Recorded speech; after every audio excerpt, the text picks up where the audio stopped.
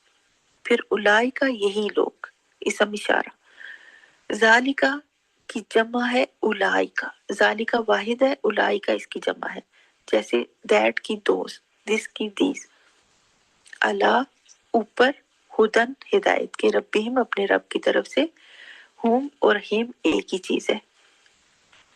واو اور الائی کا یہی لوگ, ہم وہ, المفلحون جو فلاح پانے والے ہیں. فا لام ہا اس کا روٹ ہے مفلح, مفلح کہتے ہیں فلاح پانے والے کو, فلاح کہتے ہیں کامیابی کو. اب آگے تفسیر کی طرف چلتے ہیں. الف لام میم, ان حروف کو حروف مقطعات کہتے ہیں. مقطعات مینز قطع کرنا, قطع کیے گئے, کاٹے گئے, الگ الگ, یعنی اس کو ہم علم نہیں پڑھ سکتے بلکہ الف لام میم اس طرح الگ الگ کر کے توڑ توڑ کے پڑھیں گے, جوائن کر کے نہیں پڑھیں گے. قرآن کریم میں کئی صورتیں ہیں جو حروف مقطعات سے سٹارٹ ہوتی ہیں, تقریباً 29 صورتیں ہیں جو حروف مقطعات سے سٹارٹ ہوتی ہیں. اور حروف مقطعات جو ہیں یہ ہمیشہ کسی بھی صورت کے سٹارٹ میں آتے ہیں, آیات کے درمیان میں کہیں نہیں آتے. اور پھر نبی صلی اللہ علیہ وسلم نے یہ فرمایا کہ میں یہ نہیں کہتا کہ الف لام میم ایک حرف ہے, بلکہ الف ایک حرف ہے, لام ایک حرف ہے, اور میم ایک حرف ہے, اور ہر حرف پر ایک نیکی ہے, اور ایک نیکی کا اجر 10 گنا ہے, یعنی ہر حرف پڑھنے پر 10 نیکیاں ملیں گی. تو دیکھ لیجئے قرآن پاک پڑھنے کا کتنا ثواب ہے. چلیے تفسیر سٹارٹ کرتے ہیں. الف لام میم حروف مقطعات یہ ایسے ہی پڑھے جائیں گے, اور یہ ہمارا ایمان ہے کہ یہ قرآن کا حصہ ہے. ذالک الکتاب لا ریب فیہ, اصولاً یہاں لفظ ہونا چاہیے تھا ہاذا, یہ کتاب. وہ کیوں کہا جا رہا ہے جبکہ کتاب تو ہمارے سامنے رکھی ہے, ہمارے ہاتھ میں ہے. عربی میں جس چیز کی عظمت بیان کرنی ہوتی ہے تو اشارہ بعید استعمال کرتے ہیں, اشارہ قریب نہیں, اور پھر بلند مقام دینے کے لیے, عزت مرتبہ دینے کے لیے, عظمت دینے کے لیے. ذالکا وہ, الکتاب خاص کتاب, ال کی وجہ سے خاص میننگ, پراپر ناؤن, دا ہولی بک. اور پھر قرآن کریم کی بات ہو رہی ہے کہ قرآن کریم الکتاب جو ہے اس کی اصل کاپی, اوریجنل پیس, ماسٹر پیس جو ہے وہ لوح محفوظ میں محفوظ ہے. لوح محفوظ آسمان کی بلندیوں کے اندر ہے, بلند مقام پر ہے, وہاں قرآن پاک محفوظ ہے. سورہ البروج آیت 21-22 میں اللہ تعالیٰ فرماتے ہیں بل ہوا قرآن مجید فی لوح محفوظ, یہ قرآن مجید لوح محفوظ میں محفوظ ہے. اسی طرح یہ قرآن فرشتوں کے ہاتھوں میں بھی محفوظ ہے. اس کی دلیل سورہ عبسہ کی آیت 15 اور 16 کے اندر موجود ہے. بِأَیْدِی سَفَرَۃ کِرَامٍ بَرَرَۃ, یہ کتاب نیک معزز فرشتوں کے ہاتھوں میں, پاک معزز فرشتوں کے سوا اسے وہاں کوئی چھو بھی نہیں سکتا. تو کیا سمجھا ہم نے کہ نمبر 1 اصل کاپی, ماسٹر پیس جو ہے لوح محفوظ میں ہے قرآن کریم کا. نمبر 2 سیکنڈ کاپی فرشتوں کے پاس ہے. نمبر 3 تیسری کاپی وہ ہے جو ہمارے سامنے, ہمارے ہاتھ میں ہے. لا ریب فیہ, کوئی شک نہیں اس کتاب میں. اللہ تعالیٰ خود ہی اپنی کتاب کا انٹروڈکشن دے رہے ہیں ہمیں کہ تم پورے اعتماد کے ساتھ میری لکھی ہوئی اس کتاب کو پڑھتے جاؤ, کیونکہ اسے میں نے خود لکھا ہے, میں ہوں اس کا رائٹر. یہ اللہ تعالیٰ کی خود کی لکھی ہوئی کتاب ہے, اپنے ہاتھوں سے لکھی ہوئی کتاب ہے, تو اللہ سے سچی کوئی ہستی ہو نہیں سکتی. تو اللہ تعالیٰ ہمیں کہہ رہے ہیں کہ اس کتاب میں جو کچھ بھی لکھا ہوا ہے وہ سب حرف بحرف سچ ہے، صرف سچ ہے اور حق ہے۔ اور پھر پورے یقین کامل کے ساتھ کسی بھی قسم کی شک و شبہ سے بالا تر ہو کر اس کتاب قرآن کریم کو پڑھو، سیکھو، سمجھو اور پھر اس کے مطابق عمل بھی کرو اور اس کے احکامات کے مطابق اپنی زندگی کے معاملات کو ہینڈل کرو۔ تو جب ہم اپنی زندگیاں قرآن کے مطابق گزاریں گے تو پھر ہم ناکام نہیں ہو سکتے۔ یہاں یہ یاد رکھنے کی بات ہے کہ قرآن کے ساتھ ساتھ حدیث، یہ دونوں چیزیں لازم و ملزوم ہیں۔ نبی صلی اللہ علیہ وسلم کی سنتوں پہ عمل کرنا بھی، نبی صلی اللہ علیہ وسلم کی تعلیمات پہ عمل کرنا بھی اتنا ہی ضروری ہے جتنا قرآن کے احکامات پہ، کیونکہ قرآن و سنت آپس میں لازم و ملزوم ہے۔ قرآن میں اللہ تعالیٰ فرماتے ہیں نا، جس نے محمد صلی اللہ علیہ وسلم کی اطاعت کی اس نے میری اطاعت کی۔ اور پھر سنتوں پہ، احادیث پہ، نبی صلی اللہ علیہ وسلم کی تعلیمات پہ بھی ہمیں کسی قسم کا کوئی شک نہیں ہونا چاہیے، کیونکہ قرآن کے اندر اس کی دلیل بھی موجود ہے۔ سورہ نجم آیت 3-4 میں اللہ تعالیٰ فرماتے ہیں وَمَا يَنطِقُ عَنِ الْهَوَىٰ إِنْ هُوَ إِلَّا وَحْيٌ يُوحَىٰ، اور نہ وہ اپنی خواہش سے کوئی بات کہتے ہیں، وہ تو صرف وہی ہے جو ان پہ اتاری جاتی ہے۔ یعنی نبی صلی اللہ علیہ وسلم وہی بات، وہی پیغام، وہی احکامات ہمیں ہیں جو انہیں اللہ تعالیٰ کی طرف سے ملتے ہیں، وحی کے ذریعے، جبریل امین کے ذریعے۔ اب دیکھیے حدیث کیا ہے؟ جو نبی صلی اللہ علیہ وسلم نے فرما دیا، اور سنت کیا ہے؟ جو عمل نبی صلی اللہ علیہ وسلم نے کر کے دکھایا ہماری تعلیمات کے لیے، ہمیں سکھانے کے لیے، صحابہ کو سکھانے کے لیے۔ تو نبی صلی اللہ علیہ وسلم نے کیا فرمایا تھا کہ میں تمہارے درمیان 2 چیزیں چھوڑے جا رہا ہوں، قرآن اور میری سنت، ان کو تھامے رکھو گے تو کبھی گمراہ نہیں ہوگے۔ آج ہم خود چیک کریں کہ ہم کتنا سنتوں پہ عمل کر رہے ہیں۔ ہم یہ سوچ کر سنتوں پہ عمل کریں کہ یہ اللہ کا حکم ہے، اس میں اللہ کی رضامندی ہے، خوشنودی ہے اللہ کی۔ آج سے ہم سب اپنے اپنے طور پر نبی صلی اللہ علیہ وسلم کی سنتوں کو زندہ کرنے کی کوشش کرتے ہیں، مثلا سلام میں پہل کر کے، کسی کو جانتے ہیں نہیں جانتے اسے سلام کرنا، پانی بیٹھ کے پینا، 3 سانسوں پہ پینا، دوسروں کے ساتھ نرمی سے اخلاق سے بات کرنا، دوسروں کی غلطیوں کو اگنور کر دینا، درگزر کر دینا، جوتا اتارتے ہوئے پہلے بایاں اور پہنتے ہوئے دایاں پہلے پہننا، واش روم جاتے ہوئے دعا پڑھنا اور پہلے بایاں پاؤں اندر رکھنا، اور باہر آتے ہوئے بھی دعا پڑھنا اور پہلے دایاں پاؤں باہر رکھنا، پھر راستے میں چلتے ہوئے کوئی تکلیف دہ چیز ہٹا دینا۔ یہ سب اور اس طرح کی کئی اور چھوٹی چھوٹی سنتیں، یہ سمجھ کر کہ یہ میرے نبی کی سنت ہے، نبی صلی اللہ علیہ وسلم کا طریقہ ہے، ان پر عمل کیا کریں تاکہ ہم اللہ تعالیٰ کی نظروں میں محبوب بن سکیں۔ کیونکہ اللہ تعالیٰ فرماتے ہیں نا، جس نے محمد صلی اللہ علیہ وسلم سے محبت کی اس نے مجھ سے محبت کی۔ تو ہم اس وقت تک کامیاب نہیں ہو سکتے جب تک ہم ان دونوں چیزوں پہ عمل نہیں کرتے، قرآن اور سنت۔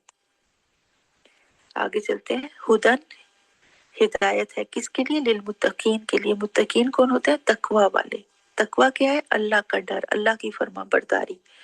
تقوی کا ایک مطلب ڈرنا بھی ہوتا ہے اور بچنا بھی ہوتا ہے۔ ڈرنا اللہ تعالیٰ سے اور بچنا گناہوں سے۔ تو ہر اس چیز سے، ہر اس کام سے، ہر اس عمل سے، ہر اس گناہ سے بچنا اس ڈر سے کہ میرا اللہ مجھ سے ناراض نہ ہو جائے، اللہ غضبناک نہ ہو جائے۔ تو تقوی والے کون ہوتے ہیں؟ جو اللہ کے ڈر سے گناہوں سے بچتے ہیں۔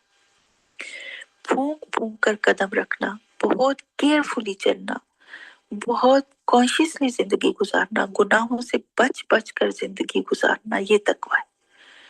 یہ ایک دن کا کام نہیں ہے، یہ ساری زندگی کی اسٹرگل ہے، کیونکہ آئے دن ہمارے سامنے نئے سے نئے چیلنجز آتے ہیں۔ تو ساری زندگی کیئرفلی زندگی گزارنی، کہ یہ کروں گی تو یہ نہ ہو جائے، یہ کروں گی تو اللہ ناراض نہ ہو جائے، یہ کیا تو بڑا گناہ ہو جائے گا۔ کئی بار دنیاوی خواہشات آڑے آئیں گی، کبھی شیطان بہکائے گا۔ ان سب خطرات سے بچ بچ کر اور اس ڈر سے کہ میری یہ بات، میرا یہ عمل مجھے اللہ کی نظروں میں گرا نہ دے، اپنے آپ کو برائیوں سے، گناہوں سے بچاتے اس دنیا میں رہنا، یہی تقوی ہے۔ پھر تقوی کے لیولز ہوتے ہیں. کسی کا تقوی عمر بن خطاب جیسا ہوتا ہے کہ جن کو دیکھ کر شیطان بھی راستہ بدل لے، اور کسی کا تقوی کم لیول کا ہوتا ہے. تو جتنا تقوی اتنی ہدایت، جتنا اللہ کا ڈر اتنی ہی اللہ کی طرف سے رہنمائی اور مدد. اب دیکھیں اللہ تعالیٰ نے ہمیں ہدایت حاصل کرنے کے طریقے، راستے، ٹولز سب کچھ تو کلیئر کر دی ہے. اس کو کہتے ہیں سلیبس بتا دینا، پیپر آؤٹ کر دینا. اب ہم قرآن کو بلیم نہیں کر سکتے کہ ہم تو ڈیلی قرآن پڑھتے ہیں مگر ہدایت نہیں ملتی، عمل نہیں بدلتا. اس کی ریزن یہ ہے کہ ہم قرآن کا صرف ٹیکسٹ پڑھ رہے ہوتے ہیں جو کہ ہماری زبان بھی نہیں ہے، اس کا مطلب ہمیں سمجھ نہیں آ رہا ہوتا. تو ہدایت کس کو ملے گی؟ جو اس قرآن کو سمجھ کے پڑھے گا، اس کے میننگ پہ غور کرے گا، اس سے ہدایت حاصل کرنے کی نیت سے اس کو پڑھے گا. پھر صرف پڑھنا ہی نہیں ہے بلکہ جو پڑھا ہے، سمجھا ہے، سیکھا ہے، اس پہ عمل بھی کرنا ہے. اپنے آپ کو قرآن کے احکامات کے مطابق ڈھال لینا ہے، جیسا اللہ تعالیٰ چاہتے ہیں ویسا بننا ہے. اپنے آپ کو اللہ کے سپرد کر دینا ہے کہ اللہ میں تیری عاجز بندی، اونلی یورز، تیری غلام، میں صرف تیری. پوری طرح خود کو اللہ کے سامنے سرنڈر کر دینا. اچھا، ایک اور ضروری بات وہ یہ کہ اللہ جب نیکی کرنے کی توفیق دیتے نا تو پھر نیکی کر کے اترانا نہیں ہے کہ ہم بڑے نیک، بڑے پارسا، باقی تو کسی کو کچھ پتہ ہی نہیں ہے. نہیں نہیں نہیں، ایسا کبھی نہیں کرنا. نیکی کا غرور حد سے بری چیز ہے. اس لیے نیکی کر کے بھی یہی دعا کریں کہ اللہ میں نے اپنی سی کوشش کر لی ہے، بس تو مجھ سے قبول فرما لے. اسی فکر میں رہنا، عاجزی میں رہنا، بس اللہ تو مجھ سے قبول فرما لے. یہ جو فکر ہے، تڑپ ہے نا، یہ صرف متقی انسان کو ہی ملتی ہے. اور کیونکہ ایک ذرا سی ریاکاری سے نیکی ختم ہو جانی ہے. نیکی بڑی سینسیٹیو چیز ہے جو ایک غلط بول پہ ضائع ہو سکتی ہے، تکبر پہ ضائع ہو سکتی ہے، غلط نیت پہ ضائع ہو سکتی ہے، کسی کی دل آزاری پہ ضائع ہو سکتی ہے. تو تقوی کی سمپل سی ڈیفینیشن کو ہمیشہ یاد رکھیں کہ تقوی اللہ کا ڈر ہے اور گناہوں سے بچنا ہے. اور یہ تمام اصول و ضوابط ہمیں قرآن کے اندر ملتے ہیں، بس ہمیں سمجھنا ہے اور عمل کرنا ہے. پھر آگے چلتے ہیں. متقین کی پہلی کوالٹی اللہ تعالیٰ بتا رہے ہیں کیا ہے کہ الذین یؤمنون بالغیب، وہ جو ایمان لاتے ہیں غیب پر. ایمان کیا چیز ہوتی ہے؟ دل میں یقین کرنا، دل سے چیز کو مان لینا، اور پھر زبان سے اقرار کرنا، اور پھر عمل سے اس کا ثبوت بھی دینا. یعنی کسی کی بات پہ اعتماد کر لینا. ایمان ٹرسٹ کا نام ہے، اعتماد کا نام ہے. اس کی مثال کو ہم ایسے سمجھتے ہیں کہ ہمارے علاقے میں اناؤنسمنٹ ہوتی ہے کہ کل سے کرفیو لگ رہا ہے. آپ نے اس بات کو سنا اور مان لیا، یقین کر لیا، یہ دل سے مان لیا آپ نے. پھر آپ نے اگلا کام کیا کیا؟ اپنے گھر والوں کو بتایا اور جاننے والوں کو انفارم کیا کہ کل سے کرفیو لگ رہا ہے. یہ آپ نے کیا کیا؟ زبان سے اقرار کر لیا. پھر تیسرا کام آپ نے یہ کیا کہ بازار جا کے ضرورت کی چیزیں لے آئیں. یہ آپ نے عمل کر لیا. تو یہ تینوں چیزیں آ گئی. دل میں یقین کر لیا، کسی کی بات سنی اور مان لی، پھر زبان سے اقرار کر دیا، پھر عمل سے اظہار بھی کر دیا، ثبوت بھی دے دیا. یہ ایمان کی ڈیفینیشن. اب یؤمنون کو سمجھتے ہیں کہ ایمان کیا ہوتا ہے. کہ نبی صلی اللہ علیہ وسلم نے جو ہمیں بتا دیا ہم نے اسے منو ان بغیر دیکھے، بغیر کوئی تحقیق کیے مان لیا. ایمان اسی کو تو کہتے ہیں کہ مان لینا، تسلیم کر لینا. یعنی نبی صلی اللہ علیہ وسلم نے ہمیں بتا دیا کہ اللہ ہے، فرشتے، جنت، جہنم، یہ سب ہے تو ہے. ایمان بالغیب میں کیا کیا چیزیں آتی ہیں؟ اللہ تعالیٰ کی ذات، ہم نے اللہ کو دیکھا نہیں ہے. فرشتے، ہم نے ان کو دیکھا نہیں ہے. پھر جنت، جہنم، قبر، آخرت، قیامت. قبر میں ہمارے ساتھ کیا کیا ہونا ہے، قیامت کے دن ہمارے ساتھ کیا کیا ہوگا، کیا کیا معاملات پیش آئیں گے، یہ سب غیب ہے. ان سب چیزوں کے بارے میں ہمارے نبی نے اور قرآن نے ہمیں بتا دیا. تو ان سب کو ماننا جو ہے یہی ایمان ہے. اس کو کہتے ہیں ایمان بالغیب یعنی جو نبی صلی اللہ علیہ وسلم نے بتا دیا کہ یہ ہے، ایسے ہے اور ایسے ہے، تو پھر وہ ہے، پھر وہ ویسے ہی ہے۔ نبی صلی اللہ علیہ وسلم نے بتایا فرشتے ہیں تو ہیں، انہوں نے بتایا جنت جہنم ہے تو ہے۔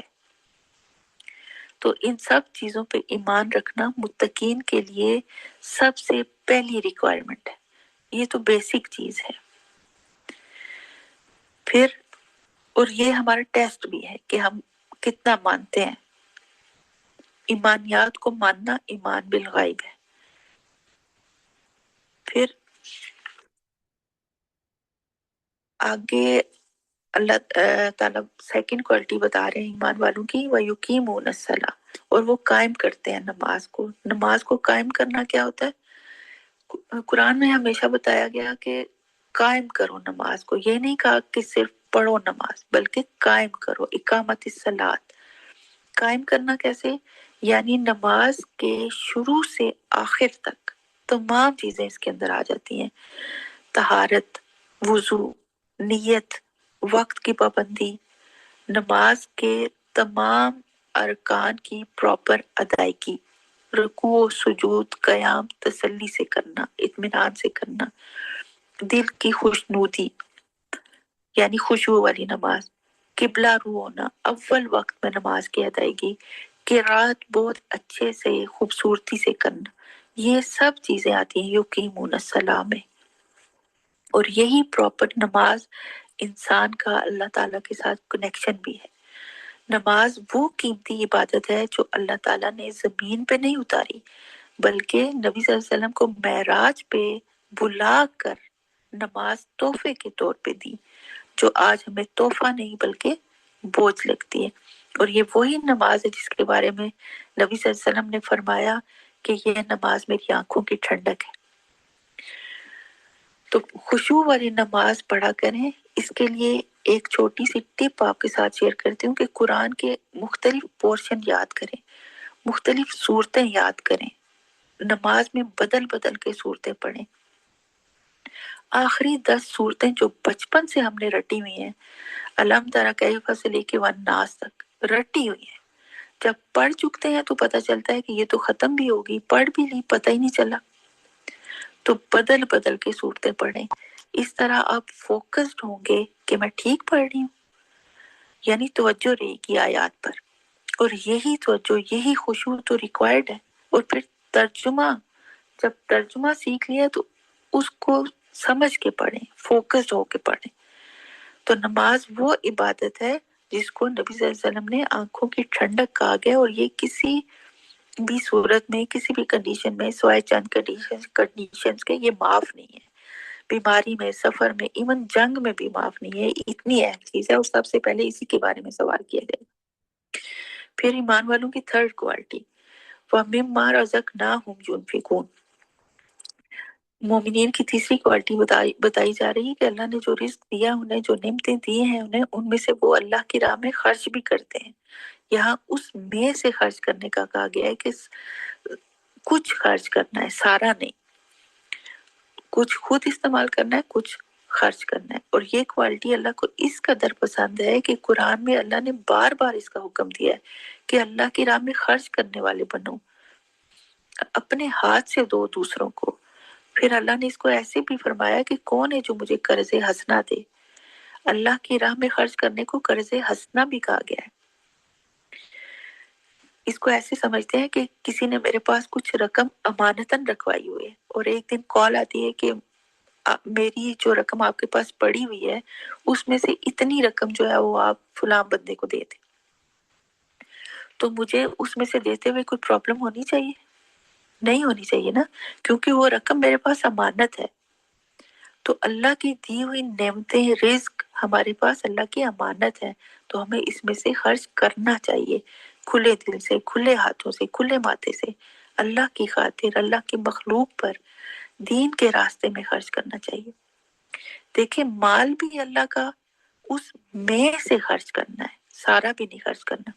اور پھر فائدے، نفع، ثواب، نیکیاں، یہ سب کچھ بھی ہمارے کھاتے میں۔ اور پھر اللہ کی راہ میں خرچ کرنے پر مزید واپس ملنے کا وعدہ، وہ بھی ہمارے لیے۔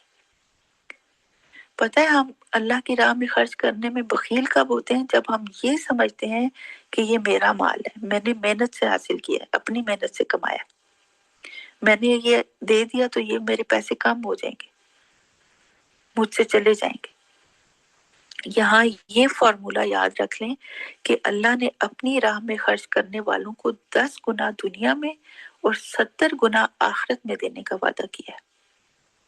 اور پھر مزید یہ کہ نبی صلی اللہ علیہ وسلم نے قسم کھا کے فرمایا کہ صدقہ دینے سے مال کم نہیں ہوتا۔ تو 10 دنیا اور 70 آخرت والا فارمولا یاد رکھ لیں۔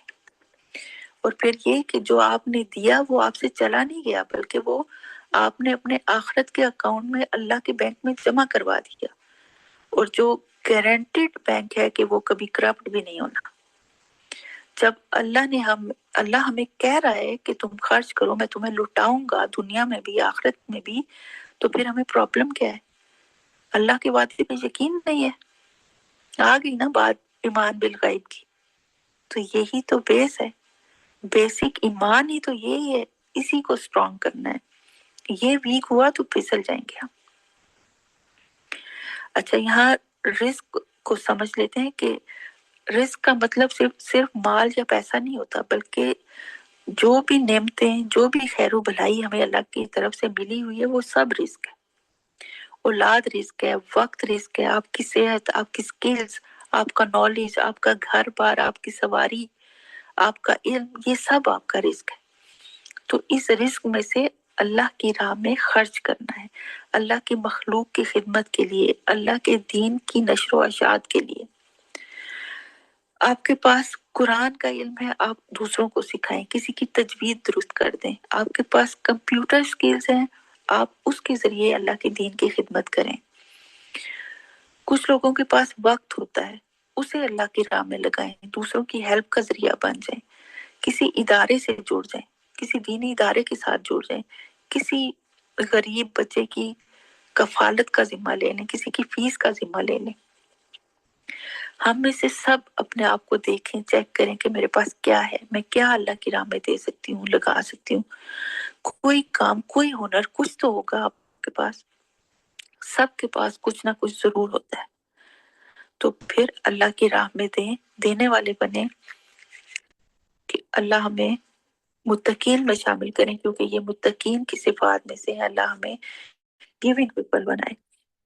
پھر چوتھی کوالٹی، والذین یؤمنون بما انزل الیک، وہ لوگ جو ایمان لاتے ہیں اس پر جو نازل کیا گیا، یہ وہ لوگ ہیں جو ایمان لاتے ہیں اس پر جو نازل کیا گیا آپ کی طرف، نبی صلی اللہ علیہ وسلم کی طرف اشارہ ہے۔ نبی صلی اللہ علیہ وسلم پر کیا نازل کیا گیا؟ آپ پر قرآن بھی نازل کیا گیا اور حدیث بھی۔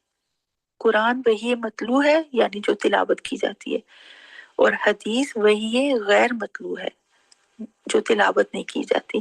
احادیث کی کتنی بکس ہیں ہمارے پاس، صحیح مسلم ہے، صحیح بخاری ہے، اور بھی بہت سی احادیث کی بکس ہیں، کتنا نالج ہے ان کے اندر۔